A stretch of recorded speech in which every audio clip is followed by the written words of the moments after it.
In the late 70s, a sadistic husband and wife team stalked the American West. He would shoot some, he would use hammers to bludgeon them to death, every diabolical method. She was the coldest, stone-cold killer. Their mission, deviant and depraved. The original plan was sex slaves. Total domination of someone else, to just brutalize, that is what is arousing. What motivated this match made in hell? I thought he was nuts. I thought he was crazy. He's always been that way. She thought, hey, this is a sweet guy. And were they born to kill? I don't think they're sick. I think they're evil.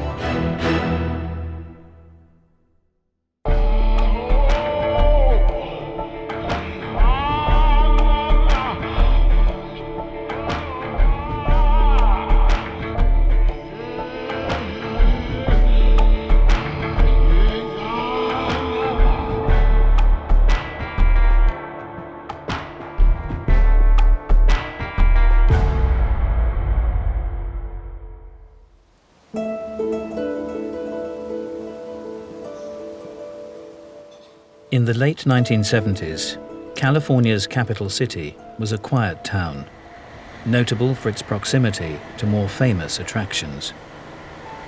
Sacramento is really kind of a location that's in between every place else. It's close to the San Francisco. It's not far from the Sierras and the snow.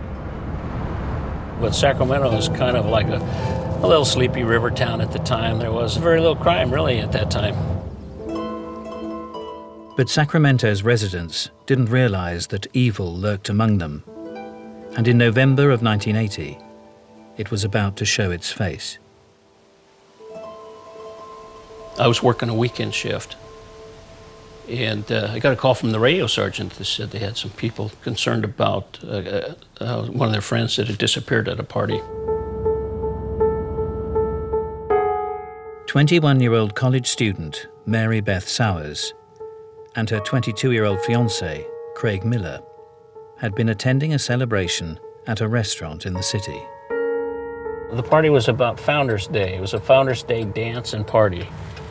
And they were here most of the evening, and they were leaving here around midnight or so. They were coming out of the Carousel Lounge. It was a fraternity function. They were in their formals. The kids were coming out of the parking lot right here. Their friend Andy had witnessed their bizarre disappearance. Andy told us that he walked out after Craig and Mary Beth had left the restaurant, and as they were walking through the parking lot, they saw Craig and Mary Beth sitting in the back seat of this blue car. Andy says to his date, "Watch this." And he climbs in behind the wheel. "Okay, where are we going?" And Craig says, "Andy, this is no place for you to be." As he started to get out of the car, this little blonde female, tiny petite thing, came running around from the other side of the car screaming at him. She slapped Andy and told him to get out of her car. Slapped him, got in the car, and they sped off. He had enough sense to jot the license number down on the car. Their friends were worried.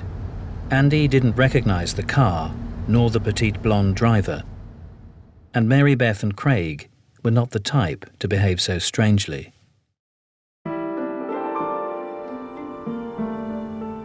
Mary Beth, she's daddy's little girl. Real ray of sunshine, smart as a whip. Loved everybody, loved to dance, loved to sing. Wonderful. She was very pretty. When I met her, she was 17 years old, but she was going on 25. She didn't dress like the rest of us. We were kind of, jeans and t-shirts and that sort of thing. But Mary Beth was always dressed up like a businesswoman. Mary Beth had enrolled in Sacramento State University. Excellent student, good in math, good in foreign languages. One of the math teachers said, "Mary Beth, let me teach the class, if it's okay by you." That's the kind of student she was. There, Mary Beth had been swept off her feet by fellow student Craig Miller. She met Craig because she was in a sorority, and she met him at one of the sorority fraternity dances. He was a nice guy, he really was. The couple's friends were alarmed by their uncharacteristic disappearance. Mary Beth, she was very responsible. I was the careless one. You know, I could have been the one that would gotten myself in a precarious situation. Not Mary Beth. Investigators took their fears seriously. We dropped everything what we were doing, started running the license plates. The vehicle was registered in an affluent Sacramento suburb to a businessman and his 23-year-old daughter, Charlene Gallego. Detective Burchett visited the family house to question them, but was told that neither Charlene nor her husband Gerald were there. That's when Gerald and Charlene pulled up into the back. Gerald immediately said, "I gotta go," and so Gerald left. At Detective Burchett's request, the heavily pregnant Charlene voluntarily showed him the car in question. I came out right here in the driveway, and that's where she gave me the keys and let me search the car. Couldn't find anything that indicated anything foul had occurred there. And then she got sick, she got ill, and she told me that she was pregnant and she had morning sickness and she couldn't talk anymore. And so at that time we didn't have much to go on. So I had her commit that she would come down and talk to us later, and me and the other detective left the house thinking that we're going to make contact with them later. Despite what Craig and Mary Beth's friends had witnessed outside the party, Charlene Gallego seemed unlikely to be involved in anything suspicious. Charlene was raised in a relatively affluent home, mother and father, only child, educated. Her dad was in the supermarket business. She was always pretty taken care of. She was pampered. She was daddy's little girl. She lived in a nice area of Sacramento called Arden Park. She had attended Rio Americana High School, which was a good school.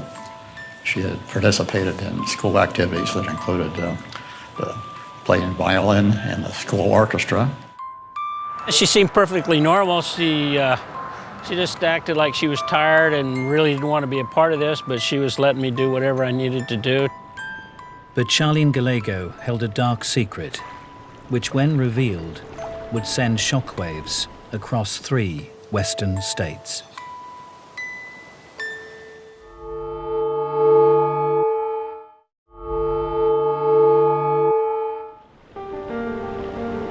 In November 1980, Sacramento college students Craig Miller and Mary Beth Sowers disappeared from outside a fraternity party. Witnesses had seen them in a strange vehicle, which had been traced to 23-year-old Charlene Gallego. After agreeing to come to the police station for further questioning, Charlene had failed to show. Detective Jean Burchett went back to Charlene's family home. So we were spotting on the house when the parents returned home. And so we went in the house and we were talking to them about, this is pretty serious now, something's going on, what can you tell us?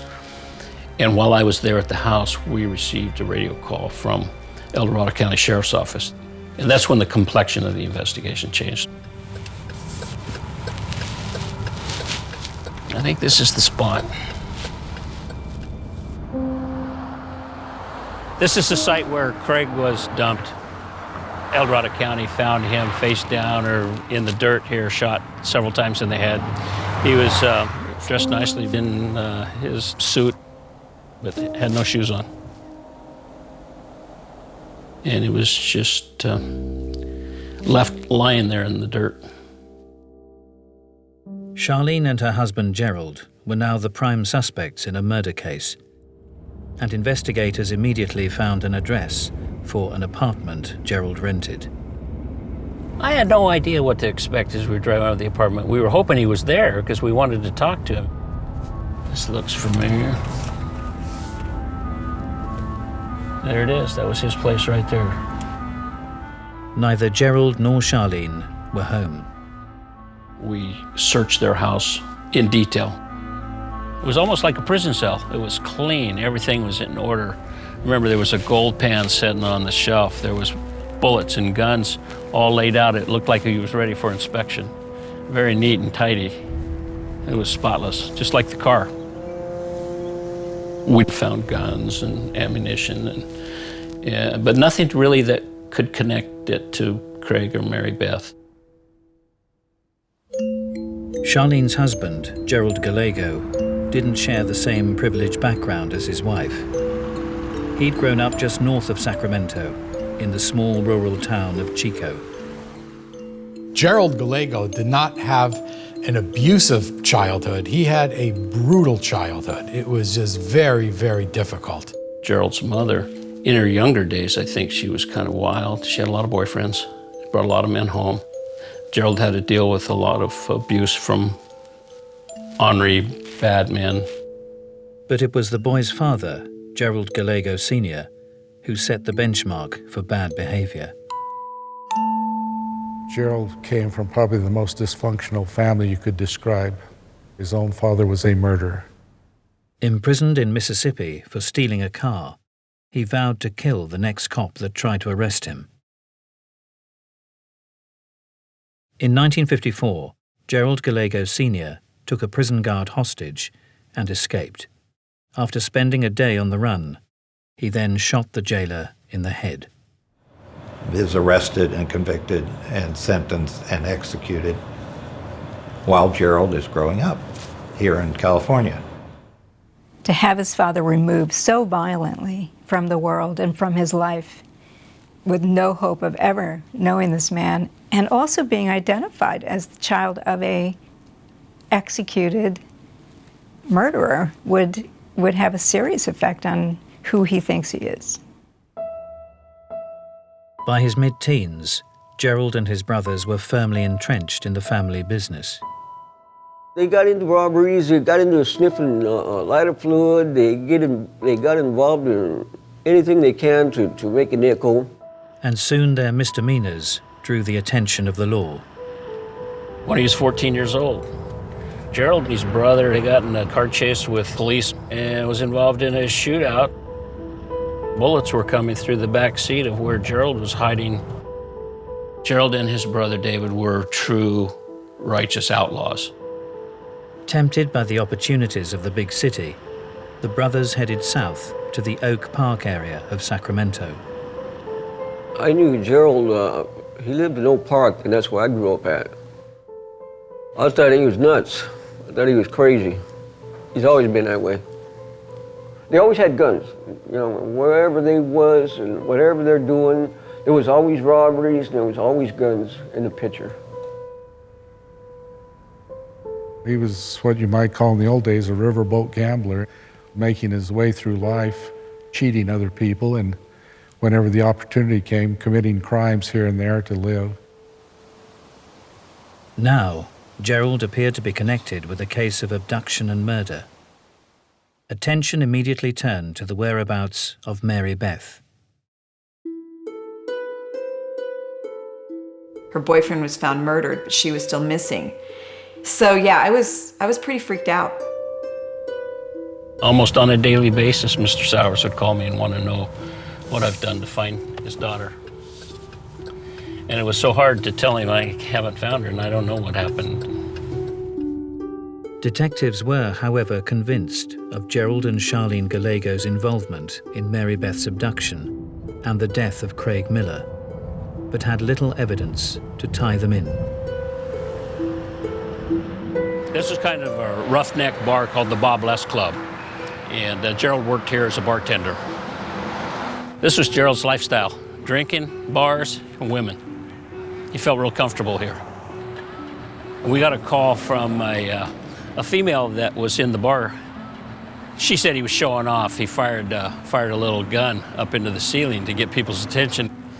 And so I went up in the attic and we could see the light. And I started digging around and I found the slugs embedded in the ceiling.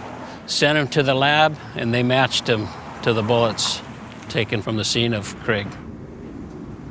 The bullets were hard evidence connecting Gerald to the murder.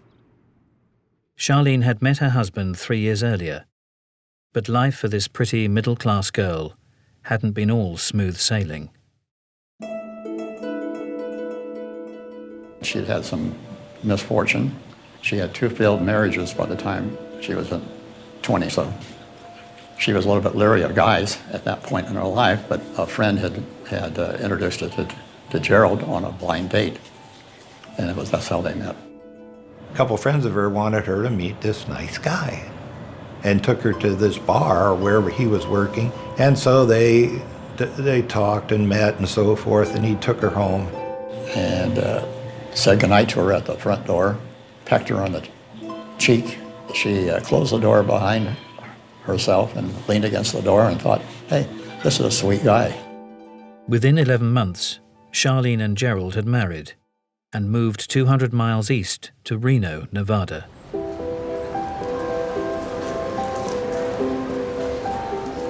Reno, that area was a small town. It's grown tremendously since, but at that time, everybody felt safe. You'd let your children go to things, you know, that children normally go to carnivals and rodeos and fairs and things like that. 14-year-old Brenda Judd had grown up among the small rural Nevada communities. To me, she was like an angel, you know. I mean, she'd always let me hang out with her, and she never told me no. She's awesome. She's close to perfect. Brenda and her best friend Sandra Colley were almost inseparable. Oh, she was a lot like Brenda. They were both very special little girls. They weren't the kind of young girls that give you trouble. When they would go somewhere, if they said they were going to be somewhere at a certain time, they were there. On the 24th of June 1979, Brenda and Sandra decided to go to the fair in Reno. It was just a year since Gerald and Charlene Gallego had moved to the town. Brenda and Sandra had gone to ride some rides. Sandra's sister does now be back at the gate at 9:30 because we got to be home by 10. But Brenda and Sandra didn't show up. We all met out there, and we called the police. I had overheard my dad talking, and I heard him say something along the lines that they couldn't find her. I had the most horrible feeling.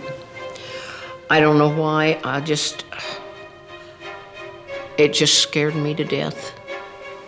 Everybody wanted to go look for her, you know. Nobody knew what had happened. No, it was scary. My dad looked at me and he says, they're still alive. And he says, if they weren't, them dogs would be howling up a storm. What he didn't know was the night I got home, I couldn't shut them dogs up. They howled all night long. The key to the disturbing mystery would eventually lie with Charlene Gallego. Over a year later, the heavily pregnant 23-year-old would find herself on the run with her husband Gerald, following the disappearance of Sacramento students Craig Miller and Mary Beth Sowers. When Craig's body was discovered, Charlene's parents became concerned for the safety of their daughter and reached out to the authorities. They notified the FBI. They set it up where they would wire money to a Western Union office in Omaha, Nebraska. The FBI staked out the office until Gerald and Charlene came to collect. The FBI took them into custody as they collected the money. In custody, neither Gerald nor Charlene offered an explanation for the death of Craig Miller or to the whereabouts of Mary Beth Sowers. Charlene was nothing like the meek and mild gal I met at her house. I talked to her for several hours just trying to get her to tell me where we could find Mary Beth, and she wouldn't give up a thing. With Gerald and Charlene in custody, the search for Mary Beth Sowers continued. We're out looking for Mary Beth every day. She's not dead. No, they'll find her. Yeah, she'll show up. 3 weeks after her disappearance, the mystery of Mary Beth's whereabouts would be solved. I was home that night and I received a call from our communications center. So I drove out here. It was dark, late at night. It was that field right out there.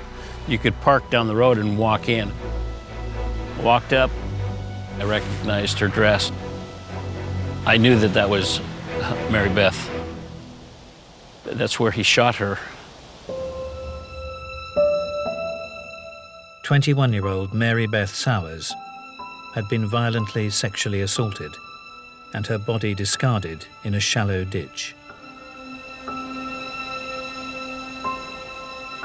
I was just devastated. That's as close as I could describe it. I just couldn't believe it.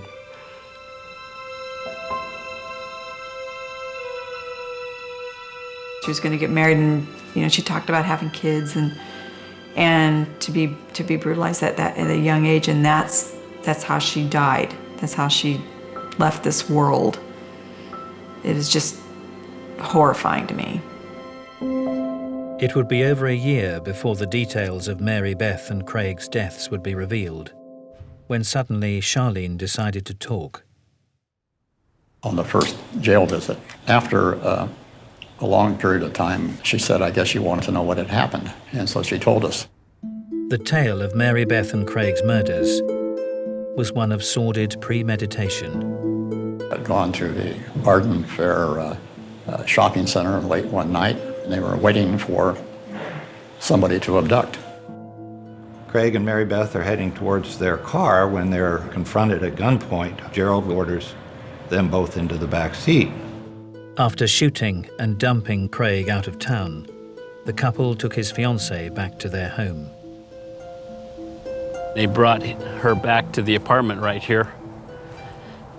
And according to Charlene, Gerald drugged Mary Beth into the apartment, took her straight back to the bedroom, and Charlene was left out in the front room to fend for herself. She laid there most of the evening or nighttime while everything was going on in the bedroom, just listening to what was going on. I can't imagine what went on in her mind. Sick. I mean, who would do something like that? Gerald sexually assaulted Mary Beth for the rest of the night, while Charlene lay on the couch. She said that she dozed off and on while everything was going on in the bedroom. And then about the time the sun was coming up, Gerald drugged Mary Beth out of the bedroom all disheveled, and they took her for a ride. They then walk her out into a kind of a wooded area. He tells Mary Beth to lay down. She lays down on her back and shoots her in the head.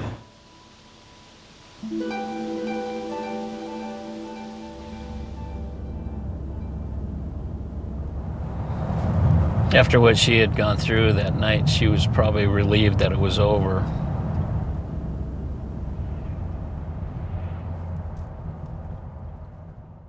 But this shockingly brutal confession wasn't the end of Charlene's story.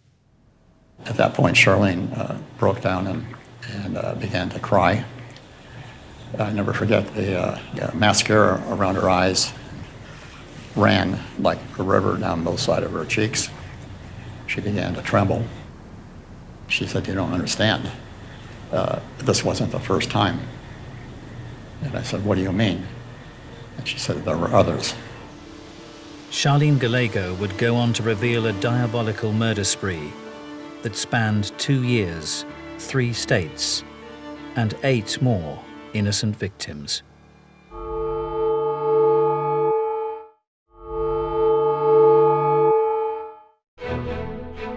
Following the brutal slaying of college sweethearts Craig Miller and Mary Beth Sowers, Charlene and Gerald Gallego were in custody.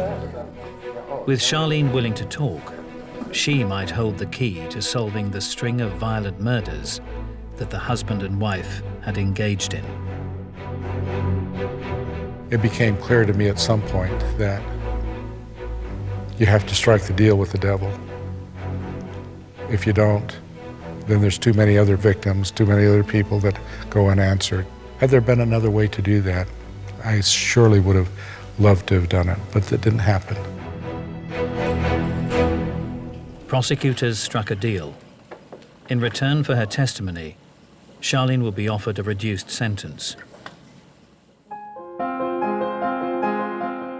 But no one was prepared for the horror Charlene would reveal as she took investigators on a chilling tour of the couple's hunting grounds and burial sites.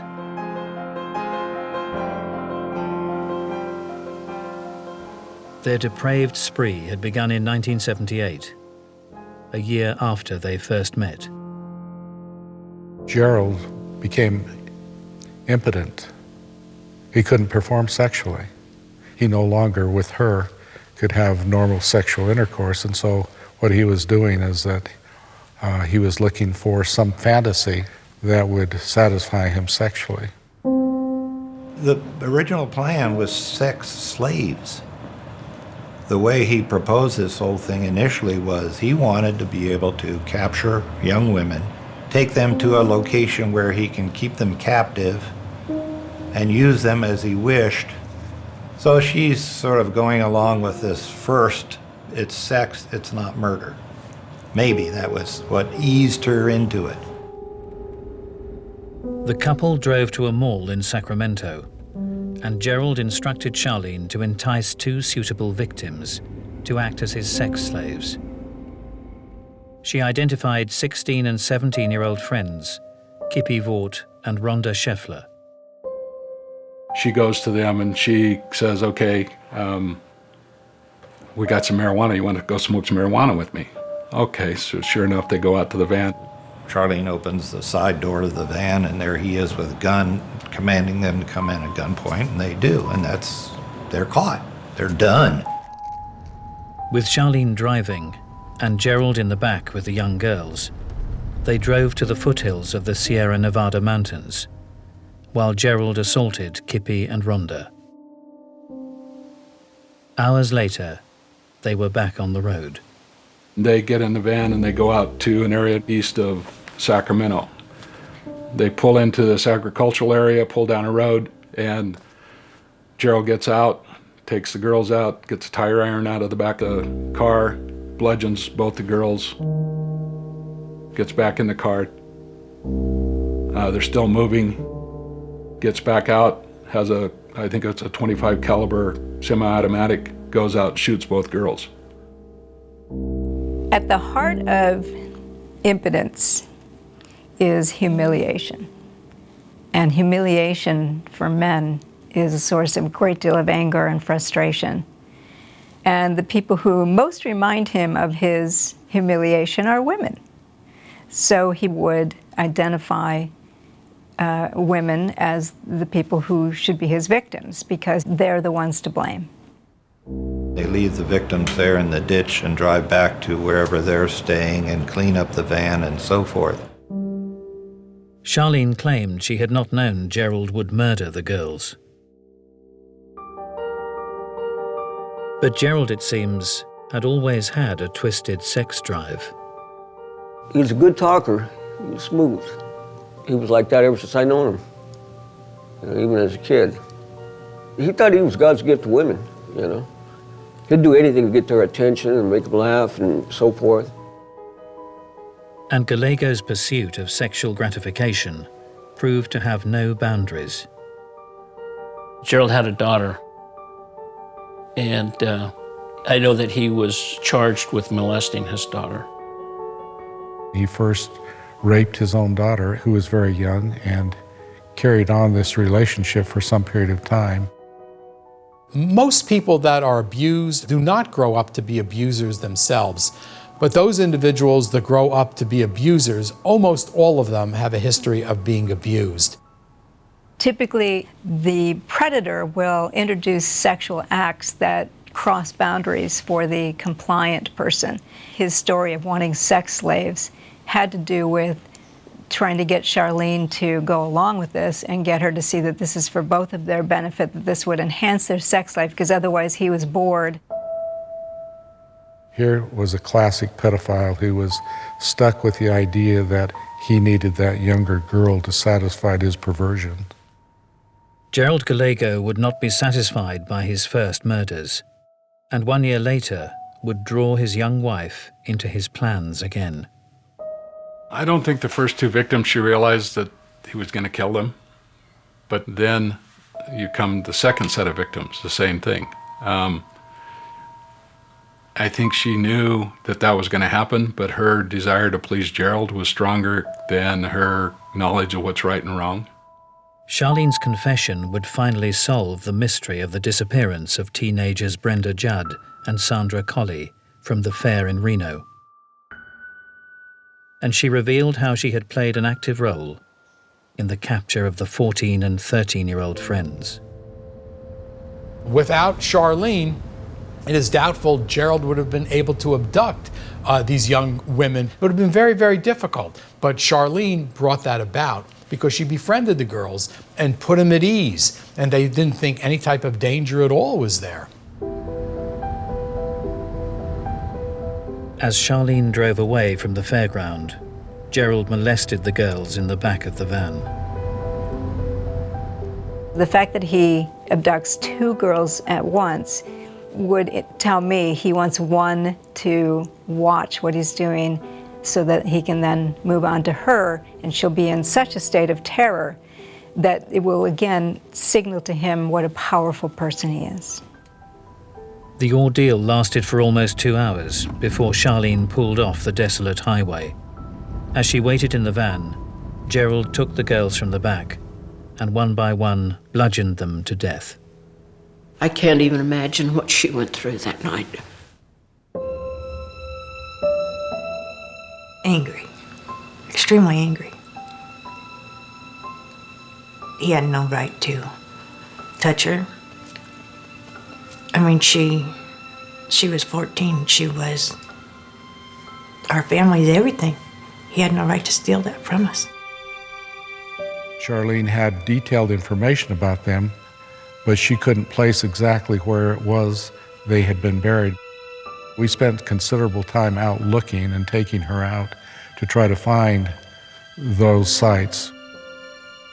That was a real desire, was to try to return those girls to their parents. And that was the saddest part, is that during this whole investigation, I was never able to do that.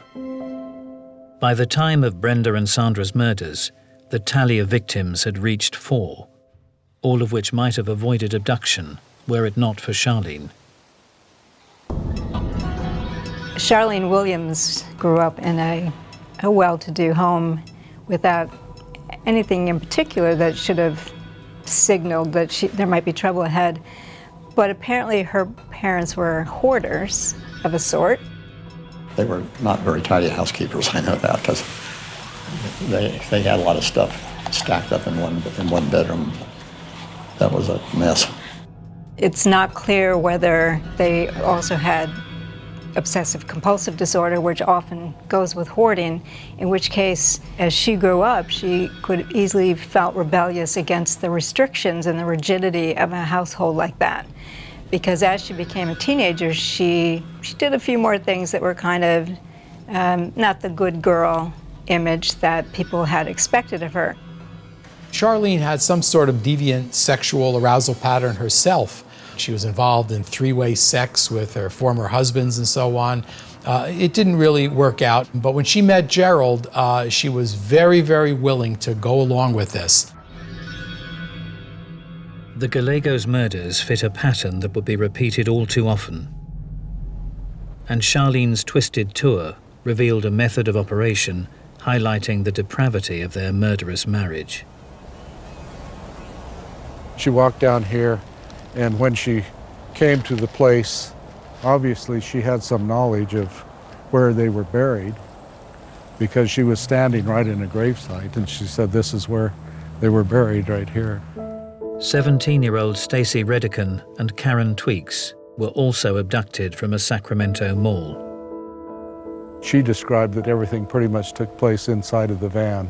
Charlene was actually in the driver's seat, but she turned around, and that originally both girls were naked, and that he was going through the process of raping the one girl, and the other girl was just sitting and kind of sniveling and crying about what she was seeing happening to her friend, and of course believing that she was going to be next.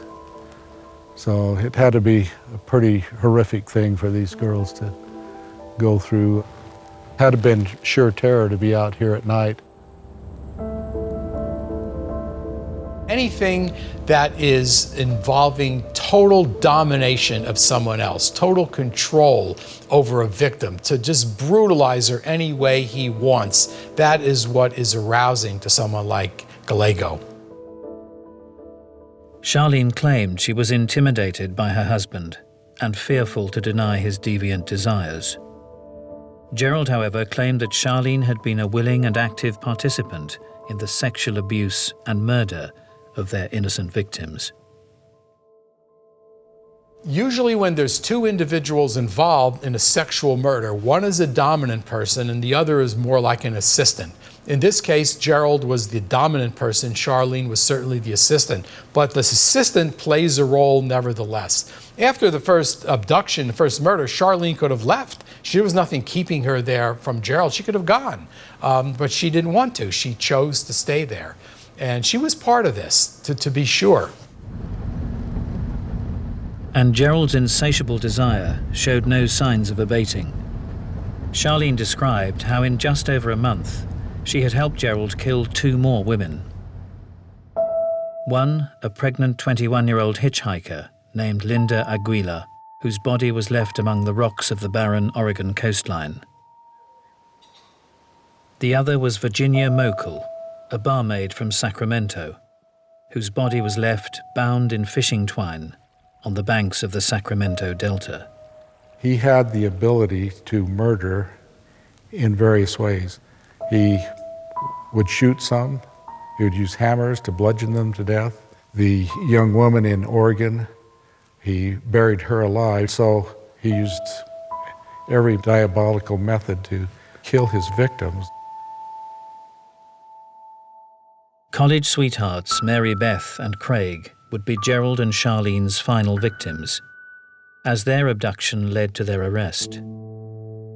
Charlene's information on the total of 10 murders would provide the prosecution with powerful evidence against Gerald.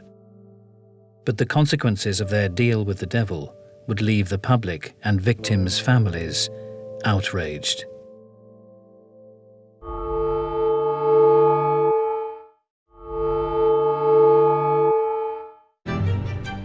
In 1982, Charlene Gallego had turned on her husband and admitted not only to her involvement in the kidnap, rape and murder of Sacramento students Mary Beth Sowers and Craig Miller, but to the murder of 8 other girls and women in California, Oregon and Nevada. The objective of the prosecution in both Pershing County through Richard Wagner and Sacramento County through Jim Morris was to put Gerald on death row and have him executed. That was the goal. My intentions as a prosecutor was to see that he was executed for his crimes. I made no secret about that. There is no amount of time that he could do in jail for what he did to all of these young girls and these families. Charlene's testimony allowed the prosecution to secure the sentence they desired. The death penalty was imposed. Couldn't happen to a better person. In return for her testimony and for her part in the abduction, rape and murder of 10 people, Charlene was shown leniency. She was a very excellent witness and did her job in court, telling the truth. And so I have no regrets about having entered into that bargain. It's like making a deal with the devil, because we know that she enticed at least 6 of the victims to their death, but at the same time, to try to get Gerald on a death sentence, we all made the decision that that was worth it. Charlene was sentenced to 16 years and 8 months. And in 1997, aged just 41, she walked to freedom. That to me was a slap in the face How do you put 16 years, 8 months on somebody's life? Well, she definitely got away with murder. I thought she should have been right along with him.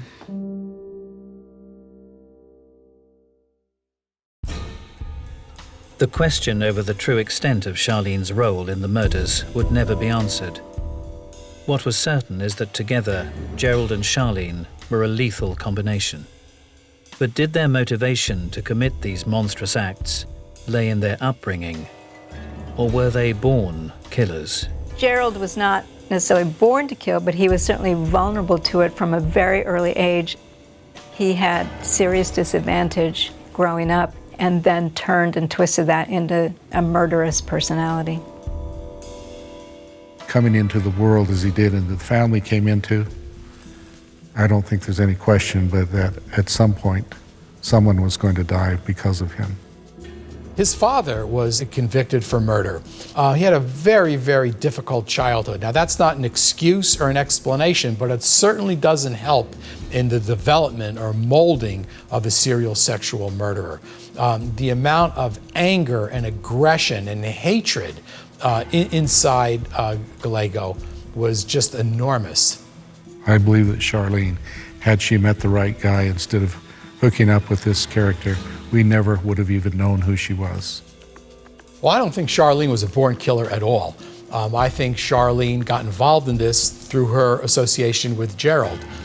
Gallego, on the other hand, certainly had a deviant sexual arousal pattern. I think Gerald would have killed. Charlene, no, but Gerald, absolutely.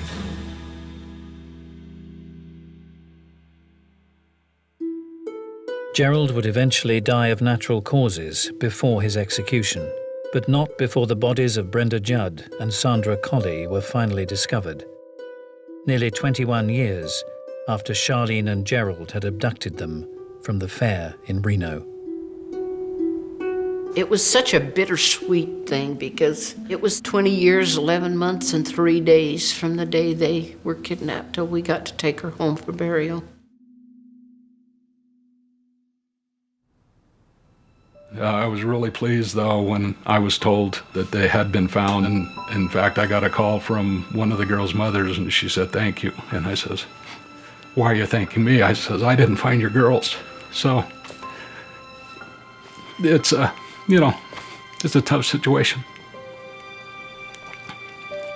She's still terribly missed. It's been 35 years, but you can take it one day at a time or 1 minute at a time, but you have to go on. That emptiness in my heart will never go away. Charlene continues to enjoy her freedom to this day, but the legacy of her and Gerald's killing spree lives on with the families that have been left behind. There was never any relief or anything like that, none of that. Closure, whatever you'd call it. I think about her every day.